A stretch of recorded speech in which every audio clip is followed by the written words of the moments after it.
So here's a curveball for you.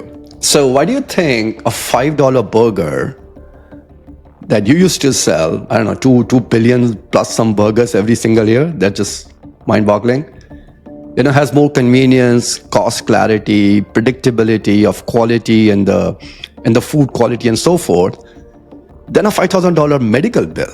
But I think in healthcare, there's an issue of fragmentation. So I'm curious, Praveen, if you agree with this.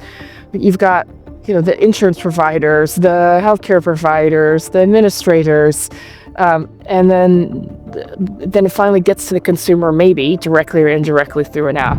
But see, that goes back to the fragmentation issue. The reason why seniors have 35 meds is because they're seeing 5 doctors who are each in isolation prescribing 2 to 3 meds, and now all of a sudden you've got this cocktail of meds where who's the person that's looking across everything and saying, actually, how do we optimize you and your experience across all of these ailments? And you sort of moved from selling a product that costs like a dollar or two to someone that serves 70 million lives. And did that change how you organize yourself, your teams, your method of innovation, insights? Did any of that change for you?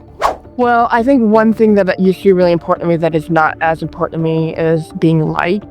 I mean, of course, I like it when people like me, but when I was younger, that was really important to me, almost like the most important thing, which created a lot of people-pleasing behaviors. But now I think it's more important to be respected.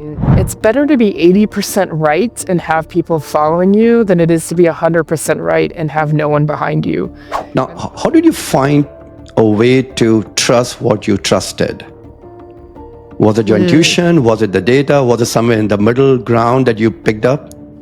I'm pretty firmly against measuring speed metrics. I think speed metrics create not the right behavior. How do you understand that level of intimacy about a consumer and what they will choose and why? I don't need you to tell me that it has high cinnamon. You tell me it's spicy, and I know how to translate that. In your opinion, what is the biggest lie we are telling? By looking at such a small lens, we maybe put too much spotlight on a problem, or we're not seeing the answer because of the solution. When do you think we will be the first time when we'll have a chief AI or data officer, analytics officer, or AI officer being an AI? Being an AI. Yes. How far are we from that point of time in future? I think we're pretty far. And do you think where you are today in your life, is it accident, design, intuition, serendipity? How do you think of that? I think it's 80% design, 20% serendipity. I had this idea of opening a restaurant in my bedroom, and I wrote a whole business plan and I put it in my little Fisher-Price doctor kit. So imagine you had a time machine and you had one choice.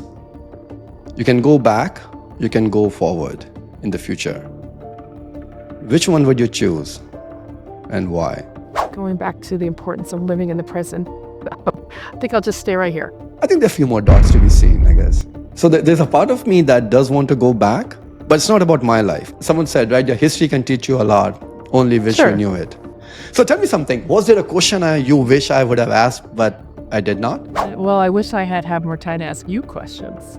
All right, you get a chance, one chance. I didn't get to, I get one question? Yes. All right, what was the most pivotal moment in your childhood? One thing I'm carrying from here is, and maybe for me and for sure for listeners, is hopefully we will think of healthcare and the human behavior a little differently. And if we do that, maybe we'll try to solve those micro moments or micro journeys that you talked about. So keep winning in the turns. Yeah, I love it.